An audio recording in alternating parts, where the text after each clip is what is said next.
Hi everyone, Bandana here. I hope you're all doing well. Welcome back to the channel, and welcome to what will be probably a short video going over the roadmap for Broken Arrow that's just been released and having a little chat about my thoughts on that. And feel free to share your thoughts in the comments, but as ever, please keep it civil. So someone asked me on stream last night, and my general overall thought is it's what I sort of expected but delayed, would be my thoughts on the roadmap. Everything's pushed out further than I expected. So, just as one example, I expected some specialization DLCs this year for free, to apologize for the state the game was released in. Obviously, that's not going to happen. We are going to get one for free, and I'll talk about that shortly. But everything seems to be being pushed out at least 6 months from what I was expecting. And that's bearing in mind that that's after all of the kerfuffle that was the launch and the months that have gone by since. So I was already expecting things to have been delayed by that, and now we're seeing at least 6 months on top of that.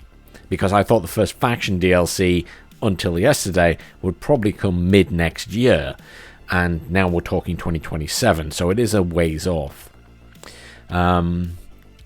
As I've said to a few people, unfortunately, as much as I love Slytherin, one of their issues is they sometimes do release games in a not-so-great state and then have to spend a year or two fixing them before they get to adding DLC stuff. And another example of that recently was Terminator Dark Fate Defiance. That released in a terrible state. I'm not going to beat around the bush, to the point that I didn't play it on launch and didn't ask for a key because I played the preview version and it was so buggy. And then I watched some streamers who'd been paid to play it on launch day, and they ended their streams early because it was so buggy. At least one of them did anyway. But, you know, they've then gone back and spent a long time fixing it. And unfortunately, I do believe that's exactly the same thing that is happening with Broken Arrow. Well, it is the same thing that's happening with Broken Arrow. And that's not to say that I don't think Broken Arrow is a good game, but as I said in my review at the time, and as I still think now, Broken Arrow was not finished or ready for release. I think they should have done an early access release at a lower price point, and maybe that's something that Slytherin need to consider in the future, because people will be more accepting of issues if they're paying less for a product, and, you know, it's early access, so they know it's early access, they know all of this stuff needs to be added still. Whereas Slytherin went for, this is a full release, the game's ready. It wasn't. It was buggy. It didn't have all the features it should have, such as allied AI, replays, spectator mode, save games. You know, it was not ready for release. It didn't have major RTS features in place. And what was there was buggy, unfinished. The campaign was all over the place in parts, to the point I just gave up playing it. It was a disappointing situation for the game to end up in after so much time waiting for it. And I can completely understand why people are annoyed and frustrated with it. I don't tend to get annoyed and frustrated. This is the fact, this is the situation we're in, that's it, right? But I can completely understand why some people are very upset. I can understand that. Obviously, that shouldn't go as far as threatening anybody, you know, goes without saying, but I can understand why some people are very upset because they expected a lot more from the game and the ongoing support for that game. Now, don't get me wrong, this game is going to be supported. All Slytherin games are very well supported after launch, even if they've launched in a poor state. And that can be seen from other releases they've done. So, specifically about the upcoming stuff for Broken Arrow then. Well, the major features for this year, they've already got penalties for leavers, surrender voting, and easy anti-cheat integration. And the allied AI bots should be coming this year. There's not much of this year left, so we'll see about that. I'm assuming it's not going to be delayed, or they wouldn't have put it there. They would have just put it in 2026, I think. Okay, and then 2026, we've got the first 3 specialization DLCs. As I say, a little bit surprised about this one. I was expecting 2 specializations at the end of this year, probably for free. As it turns out, Specialization DLC number 1 will be free, and that's a US Allied spec. So that will be the Baltic states most likely. I would be very surprised if it's not. Apparently you can sort of do a little bit of guesstimation from what's in the background of these pictures, but I'll leave that up to you guys if you want to let me know in the comments what you're seeing. But obviously there were some US Allied units in the Baltics already, so I expect it will be an expansion of that, and that's the one we're going to get for free. Then there's going to be a Russian specialization, the DLC number 2, and that will come again in 2026. Looks like there's lots of artillery in the background there. And then finally there will be specialization DLC number 3, which will be a USA specialization plus Russian units. And they hinted that this will include new biomes and water. So I'm wondering if they're saying they're possibly going to add ships. Because as we know, there are some ships in the game already, for the USA faction specifically, and you can use them in the campaign. So I'm wondering if they're suggesting, a bit like Wargame Red Dragon, they're going to add naval assets. So question mark, watch this space. I don't know how they're going to handle that and how they will be in the game. We will see. Obviously, the ships weren't exactly the favourite part of Wargame Red Dragon for everybody, but they are there. So whether that, I'm not 100% they're hinting at that, but the fact it says plus Russian units could be some ships for the Russians. Question mark, watch this space. Okay, and then they're also talking about major features in 2026. So, save games, which they discussed a little bit more in the video, or the stream they did. So, the whole thing with save games is they're struggling because obviously what they wanted to do was save the exact state of the game at that time, but saving the state of every single bullet, shell, and everything else isn't working by the sounds of it. Obviously, there's constraints probably within Unity of the amount of data it can save and calculations, etc., etc. So what they're talking about is possibly focusing on just saving missile states because they're more valuable, but the other stuff will just be wiped when you reload it. I mean, a lot of people probably save while they're not currently in combat, so maybe that's not too bad anyway. But they're looking for ways around it by the sounds of it. And there'll sort of have to be a situation where there's a meeting in the middle of player expectation and what they can provide there. Massive network refactoring to switch to server authority. Obviously, this is another attempt to limit the amount of cheating, which obviously is very important in multiplayer games. They're laying the technical groundwork for replays and also putting in the replays. I'm a little bit worried about that. Why have them separate? The fact they're separate makes me worry that they might push replays out to 2027. It's a little bit weird to have them separate. Like, wouldn't you just say replays? But you need the technical groundwork in there first, okay. Does that mean you're going to push out the replays to the year after even? We're not even in 2026 yet. So I'm unsure about that, but as you can see, it's got a yellow circle, sort of a clock face. That's being worked on as we speak.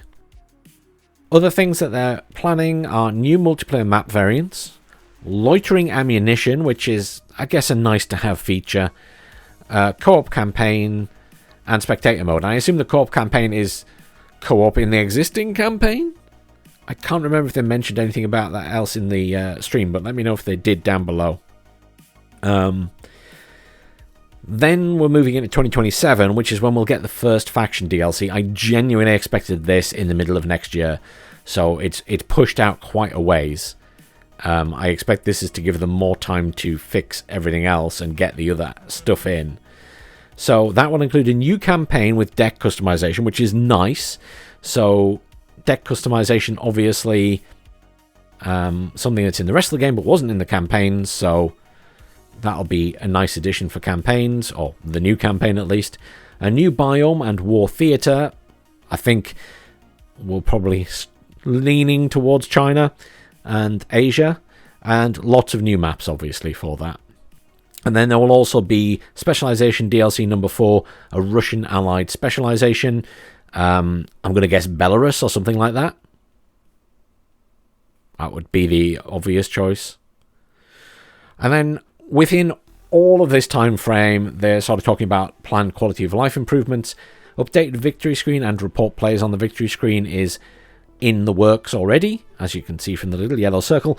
Again, report players on a victory screen probably should have been there at launch.